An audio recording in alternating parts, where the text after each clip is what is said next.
Becca. Good morning. I hope you guys had a great Memorial Day weekend. This is just a little, well, I don't know how long it'll be. It is just a garden chat today. We are soon approaching June, so we're going to have some pretty hot temperatures throughout the summer. And I'm just going to talk about what's growing in the garden a little bit, what you could still be planting right now. And there are, I'll have links in our veggie sale group to, there's some pinned topics about Gill's Nursery. They have planting guides for fall, for seedlings and seeds and things like that and stuff like that. And I know people message me a lot about gardening and gardening advice and what do I do for my plant? What do I do for this bug? And I'm not a master gardener. I'm not a garden expert. I'm just a home gardener. Wayland, my husband, does know a lot more about a lot of things than I do. And we try to just keep our garden super simple. Healthy soil, garden hygiene, and feeding our plants really good nutrients, which starts with our compost. So we have backyard chickens, and they are constantly making our compost. We give them all kinds of scraps, stuff, and veggies and things like that from our garden, or like if our garden isn't growing so well at a certain time of the year, we usually get fresh scraps from natural grocers and feed that to the chickens and the worms. We have neighborhood friends that will drop off things from their home or garden to us to feed to the chickens and things like that, and so that's always super helpful and fun. So we have our chickens, they make our compost. We put a lot of fresh leaves in there that aren't treated or sprayed or anything like that. So it's a deep mulch litter. They're constantly turning it over, and Waylon's mowing.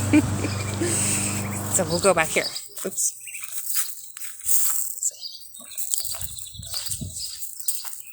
So we have our chickens back here, and about once a year we'll scrape back the top and pull out some really good compost from underneath, dig it out and till it in or put it into different spots. And our garden here doesn't always look, Pinterest perfect. We had some vine borer issues and we treated with BT best we could, and so some of our pumpkin vines died and I haven't had a chance to clip them out, but we have some pumpkins growing. These are the Cherokee Tan or Seminole pumpkins, and they're taking over kind of everywhere. And we have tomato plants I need to take out because they've gotten some type of verticillium wilt or a type of fungus where they're just getting fuzzy, they're turning yellow and not putting on any more growth or tomatoes and things like that. Some of these were volunteers, and we had a great harvest off of them while we did, but now it's time to clean up the garden and get rid of this mess, because all it does is attract more nasty bugs to eat on everything else. I had cleaned out this area here.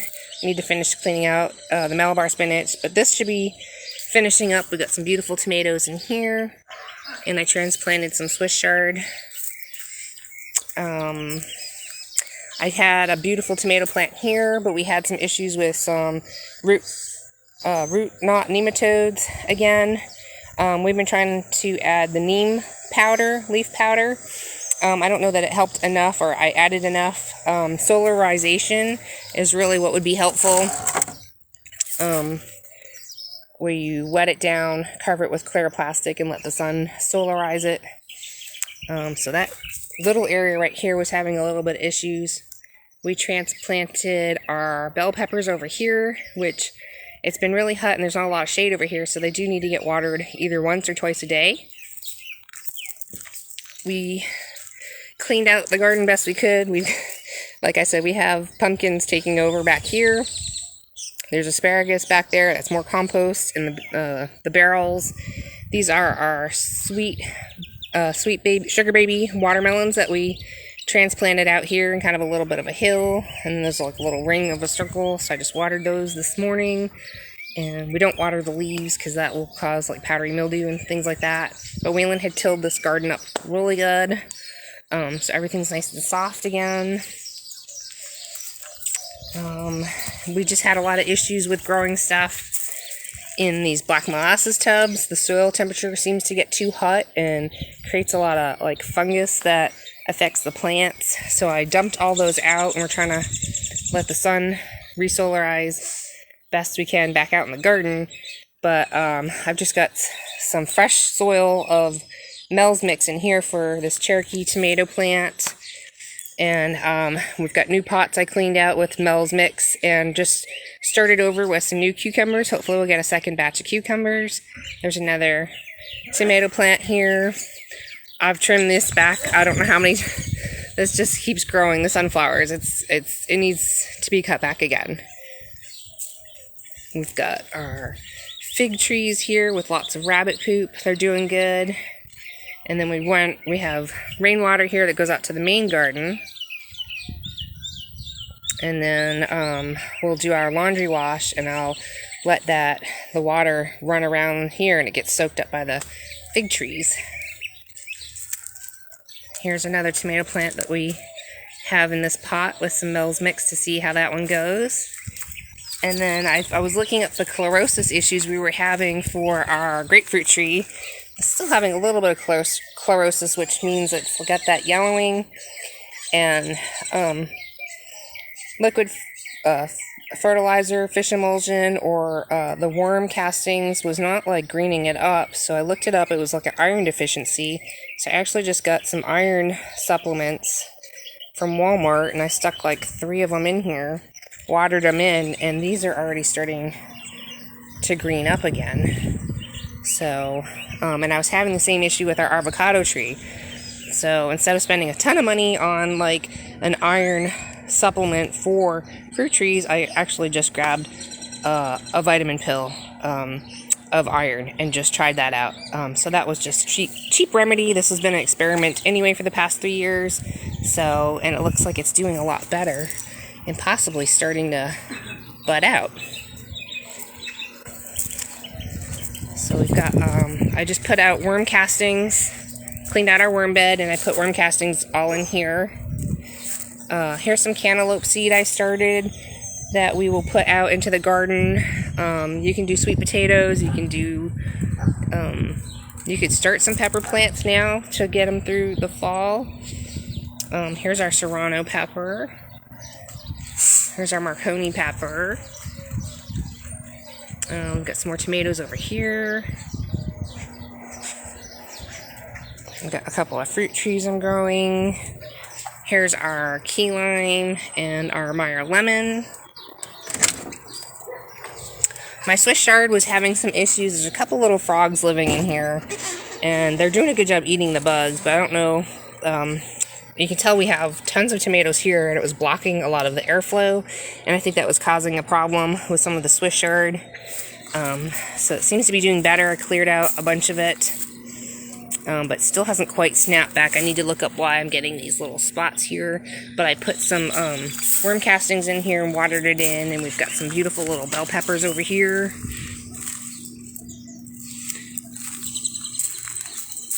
Banana peppers. Strawberry papaya seedlings. Here's a sun-kissed peach tomato ripening up on the vine. There's another one.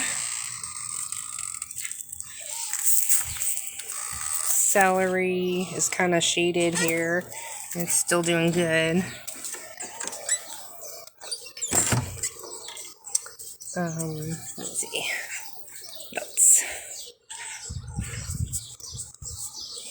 Got our moringa tree in a pot. It just does good here, so we leave it in the pot. It dies back every winter, and it keeps coming back, and then it should start putting on some pods and some seeds soon. Good morning, Alicia. We've had some issues. We haven't really amended the soil here too much, so we're having some issues with chlorosis, and with our basil. We've got purslane here, and Rose of Sharon, which I think this one's starting to blossom. There's one. So I need to maybe address this here. We've been fertilizing most of the banana trees from like this side over, but we hadn't really addressed this issue with the soil. Got plumeria here. Still have some tomatoes there. I don't know that we're going to get much more tomatoes out of these, so whatever finishes up, finishes up. We got more tomatoes in here, more basil, lots of Bella Rosa tomatoes. I think had I separated these plants and just let like 1 or 2 plants grow, the tomatoes would have been bigger, so they're about maybe 4 or 5 ounces instead of the 8 to 10 that they could be. So overcrowding can make your tomatoes smaller. So we had 4 of those plants here, plus the Juliet, which are, I don't know, they're just huge Juliets, just really big. So we're getting a bunch of those, and it's like taking over. These plants, we're just trying to let the tomatoes ripen up, and then we're going to pull all of this out. So part of tomatoes is, tomatoes will cause a lot of, because they get the blight and fungus and verticillium wilt, you don't ever want to compost any of this and put it back into your garden. You want to burn it if you're on a big property, or you want to just bag it, throw it in the trash. You never ever want to stick this back in your garden, because that will cause more disease, more problems for everything that you want to grow. So all this will be ripped out soon and put into the garbage. There's a pretty butterfly. And so we're just picking whatever's left and letting them ripen up.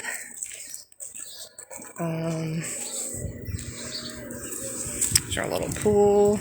Oh, I got my goji berry back here. This one's doing really good. There's lots of little berries on it.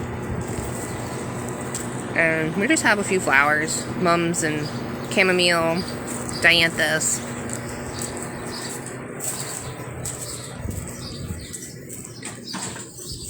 Things like that. Here's our worm bin. We keep it close. I have 2 bins going at a time. I just emptied 2 of them out into the garden, and it has a little spout underneath, so you can make like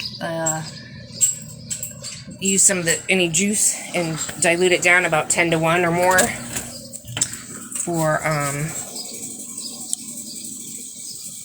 making like a fertilizer. Hey, Kara, what are you doing hanging out in here? So, there's some little bugs appearing on the tomato plants. I'm not super worried about it. Oh, he's weed whacking. So, like I said, we are super simple with our gardening as far as like, I don't like to spray anything. Either just Wayland, plus it costs a lot of money if you're going to do it organically. The spinicides are like $10 a bottle, and that might last 2 or 3 treatments. And really just the biggest issue we've seen with gardening is if you overcrowd things aren't getting proper airflow. It does create more fungus, it creates more powdery mildew, and it does invite more like bugs that want to come and eat on everything. So spacing is super important. I know it's super hard to do when you have a small space like we do and we just want to grow everything. I always am pushing how close I can be growing things together, and it does cause issues with stunted growth with your plants. It causes issues with disease or fungus and things like that. We do have a really nice breeze. We're really lucky to have a nice breeze every day, so that I think helps things from getting too out of control. Sorry, my hands are kind of shaky. Let's see. Diatomaceous earth is really good to use for like pill bugs, your different bugs. You can sprinkle that. You can dust it on with like a little sifter or something like that. It does take time. It doesn't work instantly.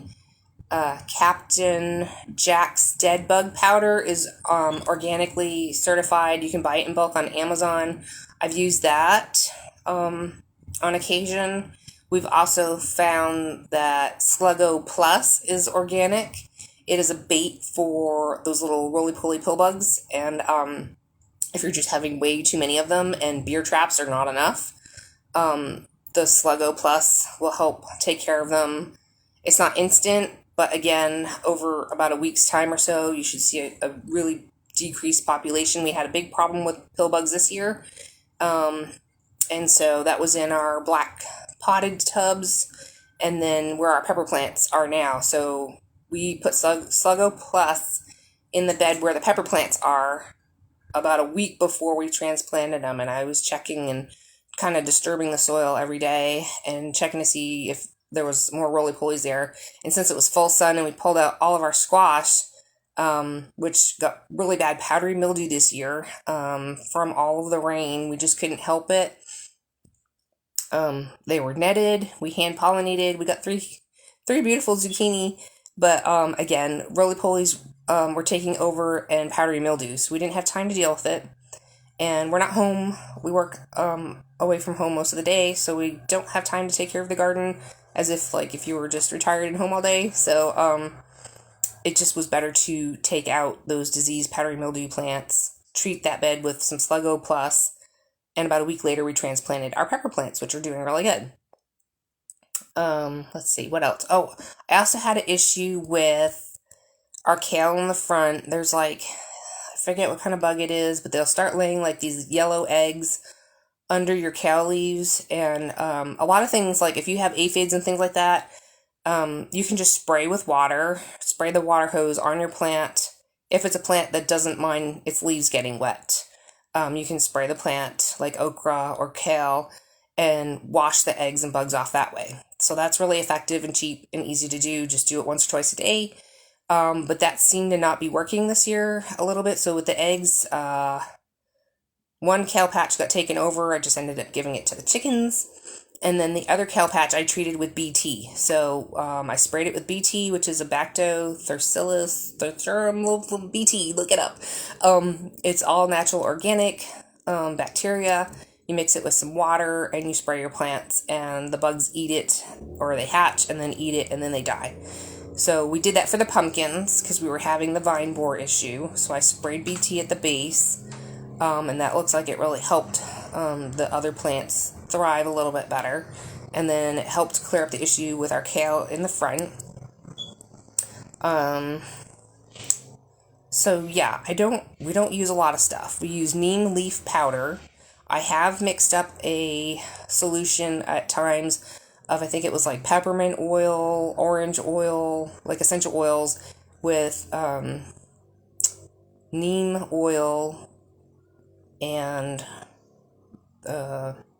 it's called Castile soap, liquid soap, and then water. You can look it up. I forget what the whole mixture ratio is, but you can make a spray bottle of it and you can spray and treat things. The thing is, if you do that, the essential oils and the soap can burn your leaves on your plants. So you have to do it early evening or really, really early morning so that it can kind of not get hit by the sun. So if the sun hits it, if you're trying to spray it mid-morning or after noon or in the early afternoon, it's too hot and it will actually cause a burning to your plant. So you have to do it super early in the morning or late in the evening. I just recommend doing it late in the evening if you're going to spray something like that. And usually you treat it every day for about a week or so until the problem clears up. There's also a way to treat for powdery mildew. We just find we don't have the time to do that. It's 10 parts, I think it's 9 or 10 parts dry powdered milk or skim milk to one, it's 1 part dry skim milk or 1 part milk to 10 or 9 parts water. And you put it in a mixed spray bottle, and you can spray your leaves every day. Again, early morning or early evenings, because things that have powdery mildew don't like to stay wet too much, and you want it to be able to dry. So we just don't have time to do that, so I just clip off the bad leaves and toss them out. With leaf miners, we found, and I did some more research, that the neem leaf powder planted with the base of the plant can really help deter leaf miners with your plant. So if you're having issues with leaf miners, and I forget what else it was, but the neem leaf powder was supposed to be a little bit more bioavailable than trying to just spray the neem oil on, which can get time consuming. So if you don't have a lot of time, plant some neem leaf powder with that plant and it'll uptake it through the root system and help make the plant stronger. Something else we did that's really easy and natural for the tomato plants to make it a little bit longer is to get the aspirin, 100% aspirin, and you crush up 1 or 2 tablets per gallon of water and water it in with whatever liquid fertilizer, like we do the worm juice or the fish emulsion, and we water that in every time we watered in our tomato plants. Something else that was supposed to help the tomatoes with diseases and things like that we were trying out this year was maybe not trimming the leaves so much. And we also did a deeper watering less often. So we used to water our tomatoes probably every morning or every other day, and it can cause a little bit more fungus issues, problems, and stuff like that with your tomato plants. And we have a friend up in Austin who's watering her plants like just deeply once or twice a week, and she had less problems and way more tomatoes and less cracking or any issues like that. So we were trying that this season, and it seemed to work out pretty good, I thought. And just, we try not to water the tomato plants because they do need consistent watering, or you do get the growth is not as consistent. You can get cracking, and we do get crack resistant tomato plants. We try to choose crack resistant varieties. The heirlooms are more susceptible to cracking, so you really have to be a little bit careful about not overwatering. So that was something that we did this season that worked out really good, I thought. And Wayland's still mowing in the front. I'll show you the herbs. Our herbs do really good in the partial shade. And then the fertilizers that we like to use are the Biofish by Down to Earth. There's an all-natural potassium called langbonite, which is really good for fruiting. And we always do the Epsom salts, crushed eggshells, coffee grounds, the chicken compost, the worm castings. All that really helps with plant growth and feeding your plants and things like that. You can always buy the black cow manure. I know the prices are going up. You can always do conventional fertilizers and things like that. So let me just bring you guys out to the front. We did get to harvest some grapes, but then the birds found them and they ate the rest. So there's some more tomatoes that we were harvesting. This was the chocolate tomato that we grew. It's an heirloom. It's very tasty. Some of these I think are Better Boy tomatoes. It's huge. We've got the Juliets, cherry tomatoes, Bella Rosa, Better Boys, I think, and chocolate tomato. I've got some basil here.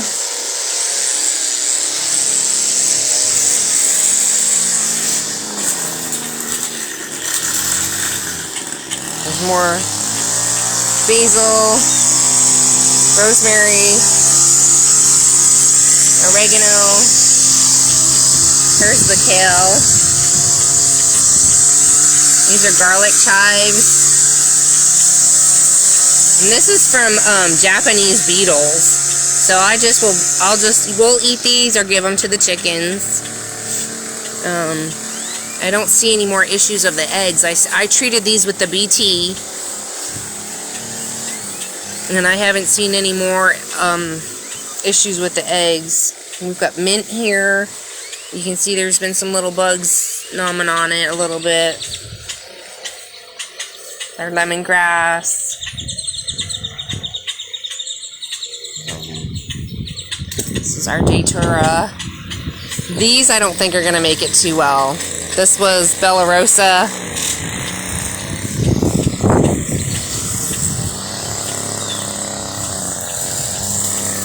We've got some Joey avocados.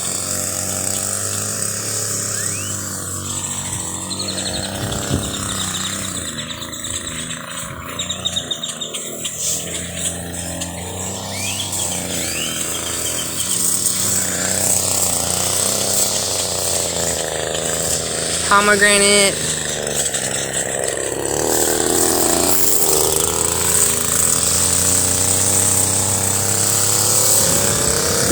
There's our grapevine over here. Aloe. You can just tell there's something not right with our soil here. These are just struggling. This looks good, but it was really struggling. I don't know what soil is in that front bed. We've been here like 7 years, and I'm not sure what soil's in that front bed. And I've added coffee grounds, I've added black cow manure, I've added worm castings, and we've been kind of getting away with growing stuff there for the past 7 years, and it's been doing really good.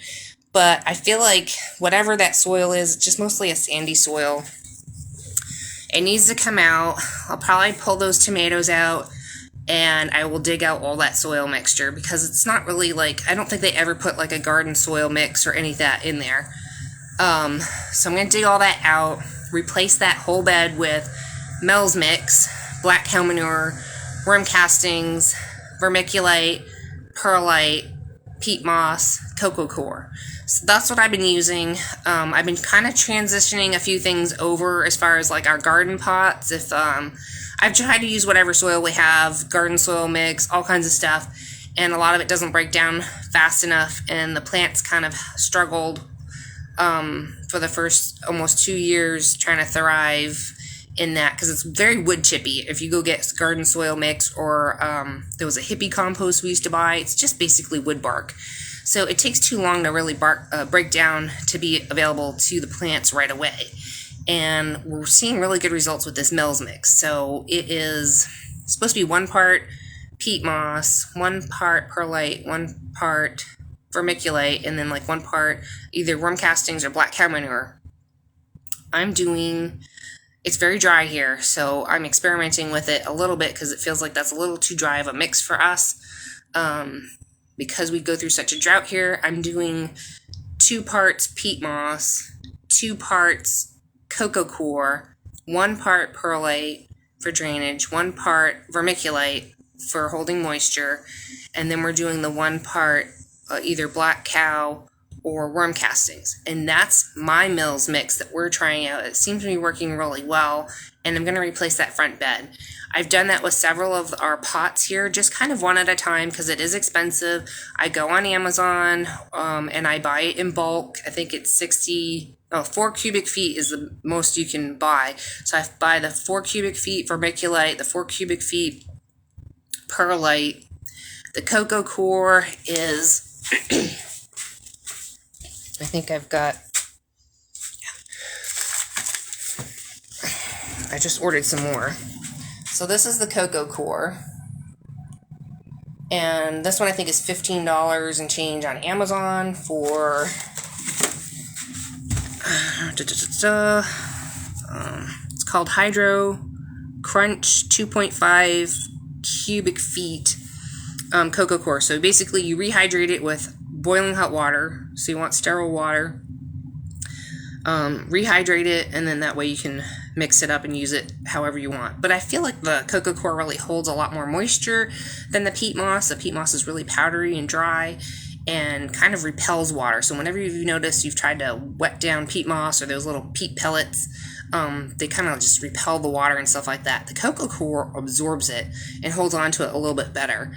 And I've really resisted gardening this way because of the expense, but I feel like it's really worth it. For the long haul. We've tried every other way of gardening here in pots and things like that in some of our raised beds, so we just really took a bigger investment this year with our frost covers for the fall, the little hoops that we buy on Amazon to help with the frost covers. We have free bricks, and then the garden netting is really cheap on Amazon, and then the netting, if you saw the netting, there's a big netting over our main garden that is actually a baseball batting cage from Academy, and so it's got fiberglass poles. We added an additional 2 PVC piped arches just to help, because it seemed like it was sagging, so Wayland did 2 more arches to help with that. I think ideally if we could live in a geodome,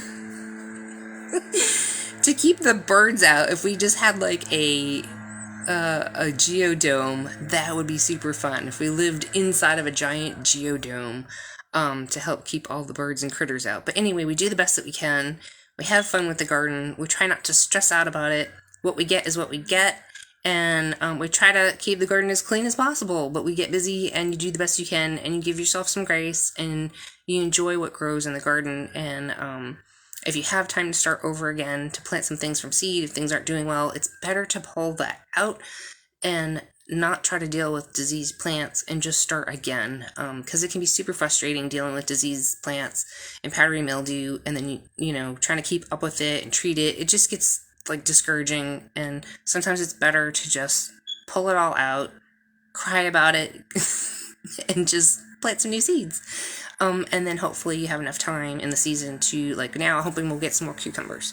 So, and then hopefully we'll get some cantaloupe and maybe some watermelon. So, and once we pull those tomatoes out of that back raised bed that are diseased, we will probably solarize that. So that just means we're probably going to add some either composted manure, mix it up, till it up, wet it down, put a clear plastic over it, and let the hot summer solarize and not back any nematodes or any disease in that soil bed, and we should have a great bed for fall. And ideally, you know, you want to have more space, more land, so that you could have beds or sections in your garden. If it's all just flat land, you would want to section off areas and rotate stuff around. It's very difficult to do that in a small backyard, and so solarizing is the best way to keep your soil from getting too diseased or too fungusy or too nematode-y. You can release beneficial nematodes. It's expensive. You can release the ladybugs. Like, it's expensive. We see plenty of ladybugs in our garden. I've never had to buy and release ladybugs. I've never bought and released beneficial nematodes. We just don't have. So we're trying to invest in the money in making our soil mix, or making our garden soil really good with all the nutrients that we put into it. I've added azomite. I don't know that I've seen a difference with people adding the green sand, which is super expensive. I feel like azomite really did help with initially with the soil, but it's not something I put in every year, again, because of the expense.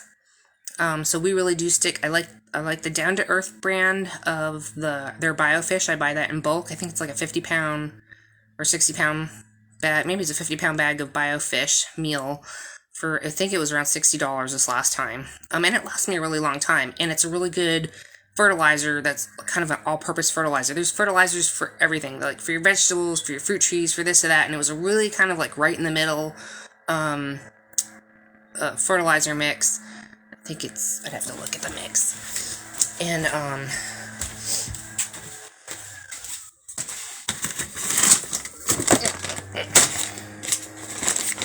it's a 722. So it is, Biofish 772, sorry. And this is by Down to Earth. And it's a 50-pound bag? No, 25-pound bag, sorry. But a little goes a long way. And then this was the langbonite, which is the potassium. A little goes a long way. It looks like pink salt. It looks like a pink Himalayan salt. So, it's almost done.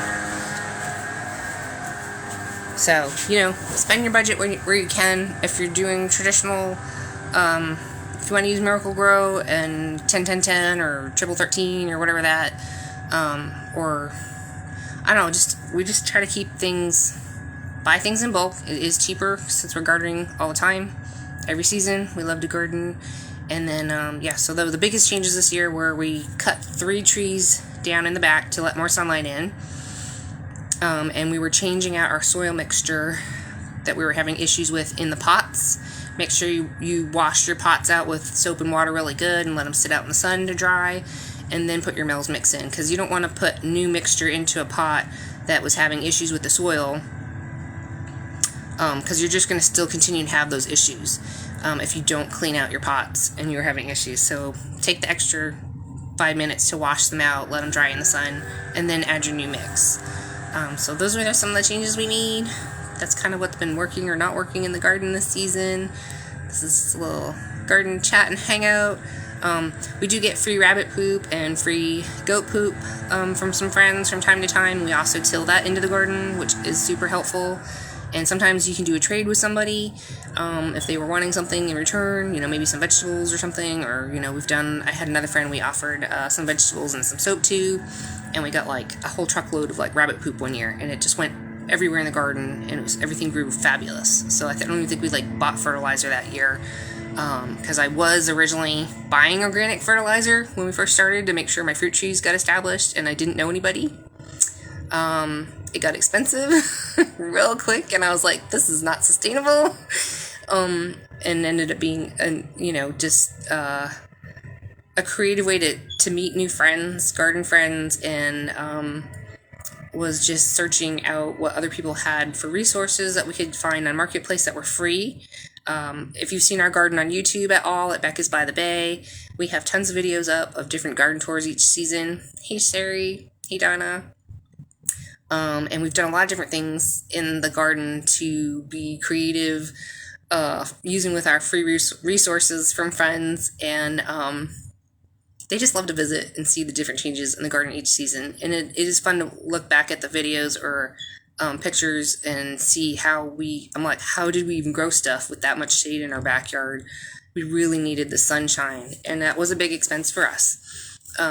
We bought a arborist pole saw for Wayland, and he slowly hacked away at like a 40-foot oak tree and took that down with that and a couple of chainsaws, and we hauled a lot of the debris off, probably 3 big trips to the dump, and then we cut up the rest as wood to cook for barbecue. So we have that stacked in the backyard. The other 2 trees were just way too big for us to get to ourselves. They were hanging over our house, the fence line, the neighbor's house, and we hacked at them best we could with like a 12 or 16-foot ladder and a pole saw, and it was just the trees were massive. It was a hackberry tree that was like maybe 45 feet tall, or taller, and then the Anakua tree was at least another probably 35-foot tree, and it was just really challenging to grow, and it didn't provide any shade for us or our chickens or the house. It just created shade for the garden, and it made it really hard to grow things. So we caught the tree trimmers off season this past year, and they topped off those last 2 trees for us. We have to finish taking them down ourselves, but they topped the top right to the fence line so that we could just get that, not worry about storms. We always have a storm here, and we didn't want damage to the roof or anything like that. So we felt we needed to take those down. We paid for that. We had another Anakua tree in the front, and Wayland and I took that down ourselves. It took us probably 7 hours of chopping, dragging, and stacking, and then they had the big brush pickup, so they did that. And then also what helped was when we had the 2 trees chopped off in the back, it was brush set out again, so it saved us some money on the tree trimmers. They just cut it, stacked it to the front, and then the city picked it up for free. So that really helped us with some of the expenses. It was still a big expense, but we love to garden, and it is such a joy for Wayland and I to have a peaceful space and to watch things grow. That was the investment that we did. So we haven't had a vacation, we haven't had a honeymoon, but we are making the garden our own peaceful little place to hang out with friends that come over. And we had some friends over yesterday, and we went to some friends for dinner, I think on Sunday. So our plan is to have some more garden hangouts or plant swaps or whatever in our backyard. People are always welcome to come and visit us, which they do, and they get like a free garden tour, and they ask questions and all that. And the garden has just kind of just grown into what it is over time, and it's been really, really fun to make friends along the way. And we're super thankful to everyone who has helped us get to this point. There's so many things I've learned in 7 years that I'm still learning, and some of the things that I would have never done had I known what I know now is I would never buy those metal raised beds. That would be a tip for anybody. It seems like a good idea.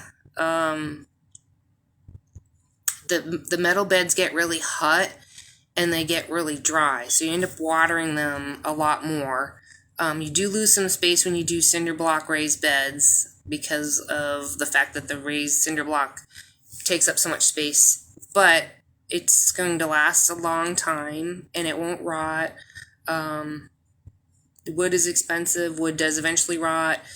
Even our chicken coop that we made from wood only lasted 4 years before it started rotting after we water sealed it, painted it, all that stuff. And so we ended up redoing and redesigning our chicken coop to a hoop house structure. And then the chickens needed some more shade, so we found a pergola somebody had that they were selling really cheap that just didn't work out for them. They felt like it was too small, so they were selling it at like a third of the price. So we bought that, and we've just done different things and tried out different things. And then we've tried to do the rain catchment, which I think that would be something we would love to do more rain catchment for, since we have such a drought here. And when we do get rain, we get kind of a lot of rain at one time. So it's good to capture it all for the garden. So I think if over time we would have a bigger rain catchment system.